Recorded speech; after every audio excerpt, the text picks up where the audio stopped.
week 2 of our study in Isaiah. We're going to be moving a few chapters forward this week. We started in chapter 1 last week with that overview chapter, and this week we're going to dive into one of the themes that opening medley gave us, and that is the theme of Israel's rebellion against God. In chapter 5 of Isaiah, we see a song that Isaiah sings about God and Israel, using the metaphor of a vineyard and the gardener who planted the vineyard. Now, if you're like me, you've had a pet, or maybe you've planned a birthday party for your kids. I remember when I was young, we had a dog, and we built his doghouse. We didn't just go out and buy one. We built the thing, and we made it big, and my dad put vents in the side of it so that he would have airflow. We put shingles on the roof to make sure it wouldn't leak, and then we painted it, and we made it beautiful. We put a big cedar pillow in it that was just perfect for him. And you know what he did? He ripped up the pillow and spread all of the fluff from inside outside of his doghouse, and then promptly dug a big hollow underneath the doghouse, and that's where he slept. You've probably had an experience like that, or you planned a kid's birthday party and you did everything perfectly only to have everything go terribly awry because your child wouldn't cooperate.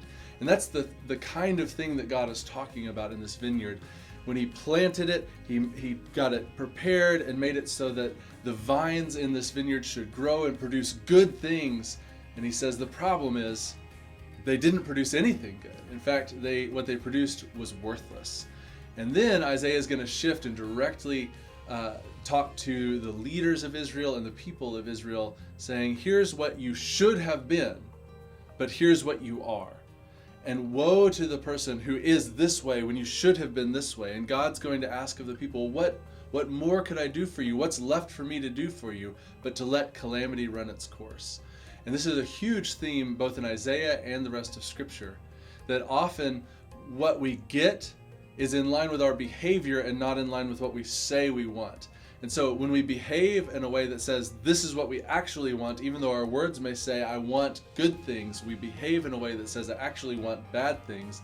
God eventually says, fine, you can have all of this, and see where it gets you and whether you actually enjoy the fruits of what it is your actions say you really want. So that's one of the big themes that's going to be developed in this chapter. I'm going to hand it off to your leaders now. I want them to take you through this chapter carefully, and I hope you enjoy it.